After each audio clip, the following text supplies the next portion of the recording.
Hello guys, thanks for joining. Let's solve our first dynamic programming problem in the LeetCode, and we'll solve 509 Fibonacci number.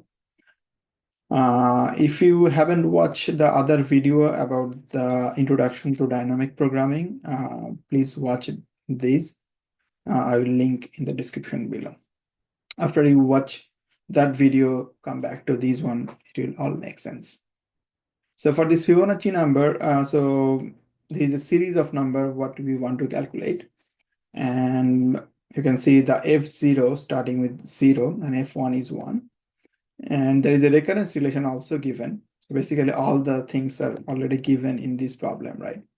Fn, which is actually basically Fn minus 1 plus Fn minus 2. You basically want to calculate some sort of recurrence relation functional value. Given n, we want to calculate Fn, right?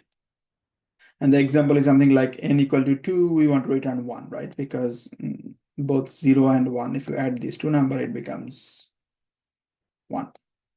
And for n equal to 3, you need two values, right? So you need, for F3, you need F2 plus F1. And we already know F2 is 1 from this previous example. And you just add these two things separately.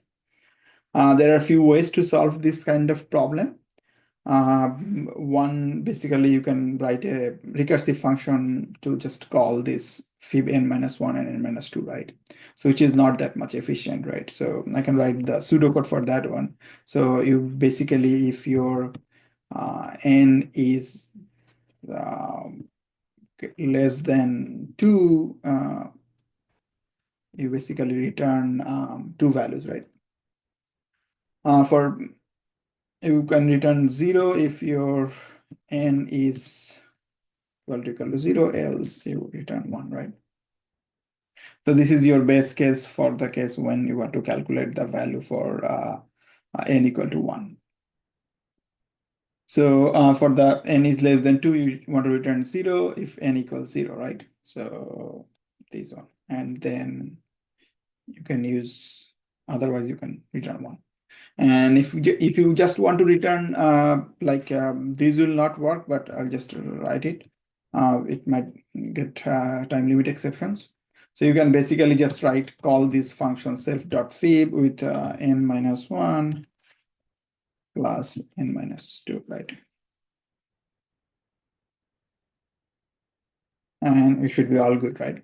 Only problem is that for this algorithm, you are calling this number multiple times. So there will be for n number, you basically calculate n minus 1 and n minus 2 over and over again, which is not a good idea.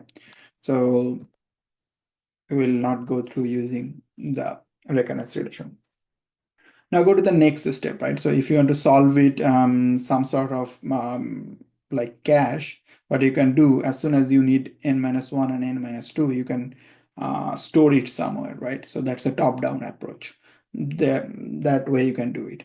But we will do it in a little bit differently. So what we will do actually, we will define in a list with all the zeros, and we will have total n plus 1 size. So we have a list of n plus 1 zeros into our list, right?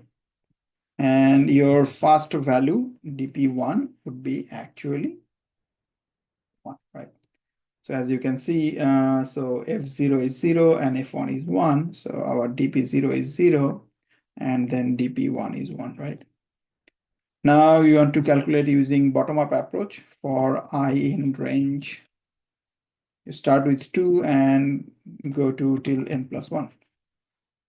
And for dpi, you basically write down that function, right? So dpi minus 1 plus dpi minus 2.